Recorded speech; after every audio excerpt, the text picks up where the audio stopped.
Ce n'est plus quelque chose à cacher. Vous avez vu aussi les nouvelles. Le président tchadien qui a nommé un général ou quoi français dans son gouvernement comme un conseiller. Ce n'est plus à cacher. Vous étiez très nombreux comme moi lorsque le gouvernement tchadien a décidé de couper avec l'armée française en disant qu'il veut plus d'eux, de rompre cette collaboration. On était très contents. Et moi, j'ai fait plusieurs vidéos pour soutenir du début jusqu'à la fin. Parce qu'on disait que non, il est temps, bravo, bravo. Et nous tous, on disait que non, le Tchad va rentrer dans l'AES. Mais en réalité, c'est vraiment faux. Le président voulait seulement nous berner. Et je vous explique la situation. Si vous vous rappelez bien, dans une de mes vidéos, je suis venue vous dire ici que la décision où le président tchadien a pris pour rompre avec l'armée française, là, c'est une décision précipitée. Il était en colère. Souvenez-vous, il y a cela, je pense en 2024, comme ça, 2024, il y avait le gouvernement français qui a critiqué le gouvernement tchadien, le président tchadien, en disant que dans les choses de bien mal acquis, quoi, il avait acheté un habit ou un boubou, comme ça coûtait cher, et la France a fait de l'ingérence dedans. Et quand ils ont fait l'ingérence, là, ça lui a pas plu, quoi. Il était énervé.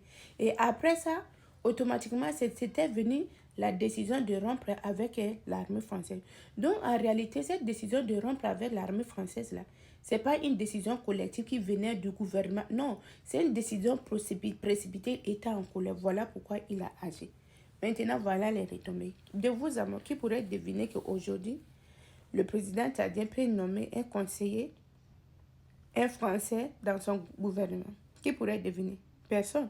Et vous et moi, qui pourrait accepter que aujourd'hui, le gouvernement français et le gouvernement tchadien signent encore des accords au niveau de la défense de sécurité? Personne.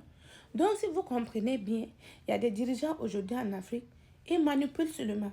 En réalité, il ne peut rien changer. Et je vous dis, c'est rare de se défaire de quelqu'un qui t'a mis quelque part. Si aujourd'hui, j'ai un travail et c'est à travers quelqu'un que j'ai trouvé ce travail-là, je vais les respecter, cette personne. Même si je fais quoi, au final, je dois du respect à cette personne-là.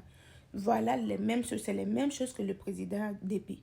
Quand il est venu au pouvoir, là, on savait comment il est venu au pouvoir. Mamad Déby, là, quand il est venu au pouvoir, on sait comment il est venu au pouvoir.